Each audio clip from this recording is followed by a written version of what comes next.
This is Rocco. Welcome back to my channel. Today I decided that I wanted to start with a kind of true crime series, specifically taking a look at doctors and healthcare workers.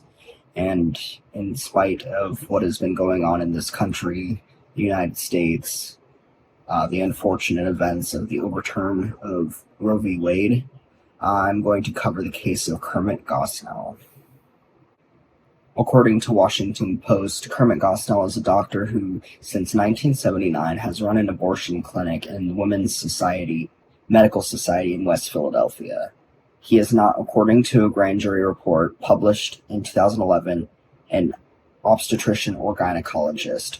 Quote, 40 years ago, he started but failed to complete a residency in obstetrics and gynecology, the grand jury found. Gosnell ran this clinic for 30 years, since 1979, so 3 decades full of patients that were neglected and providers who were not certified performing abortions on these patients. And I think the law was that it has to be before 24 weeks that they're allowed to perform these abortions, but he was performing it at 24 and a half weeks, I believe. One of Gosnell's employees even estimated that about 40% of the clinic's abortion occurred after 24 weeks. Gosnell, the grand jury found, killed the babies born alive in his clinic. These procedures that were performed were babies. They were no longer a fetus, so therefore they were actually live beings. And he killed the babies that were born alive in his clinic. Gosnell had a simple solution for the unwanted babies he delivered. He killed them, the report said. He didn't call it that. He called it ensuring fetal demise.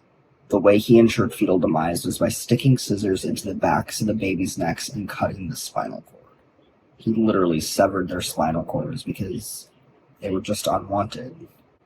To this day, the grand jury doesn't understand how Gosnell ran a non-compliant clinic for 3 decades, and it was well above what was legal for performing an abortion. These were actual babies. Throughout these decades, he didn't hire any licensed or qualified employees. He never even properly monitored women that were under sedation. He botched the surgeries and failed to summon emergency help when it was needed.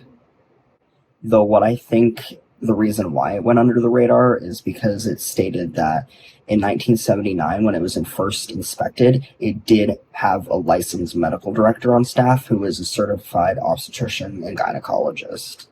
For 16 years, there was no further investigation and inspections of this clinic done. They received multiple complaints at the health department about the clinic, including one from a doctor who said his patients were becoming infected with sexually transmitted diseases at Gosnell's clinic when they had abortions there. And finally, on February 18, 2010, the FBI and the Pennsylvania Department of Health raided Gosnell's clinic. What they found and inside was described by the raid as filthy and disgusting. And here's a quote from the Washington Post.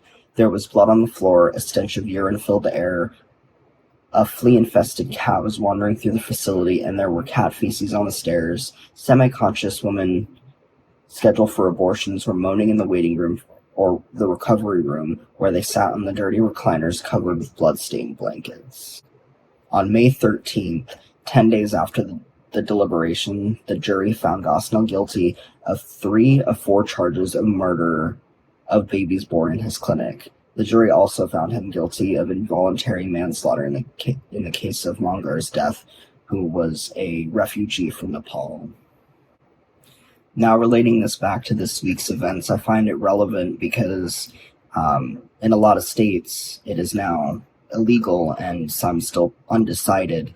But now that it is illegal in many of these states, people are going to find unsafe ways to get these abortions, and situations that end up like these where people go to physicians, whether they are licensed or not, and they trust them and believe that they're going to help them get these abortions and help them figure out a way, when in reality they're being neglected and it's dangerous. And some people have no other options or can't afford to travel out of state to get to these legal clinics in these legal states. I mean, I don't want to go on too much of a rant or a political debate, but I just thought this would be a good start to this series and kind of test the waters of making a true crime video, though it's not going to be very long. Feel free to leave your thoughts down in the comments below on what you think is going on in this world right now, and this freaking country, man. And how you think I did on my first true crime video. Until next time. Okay, so when I was looking for pictures after, I found this picture of Hillary Clinton, and what does this mean? Like, he literally killed babies and people. Like, you can't tell me this is photoshopped. I don't know, I'm just putting that in there. Okay.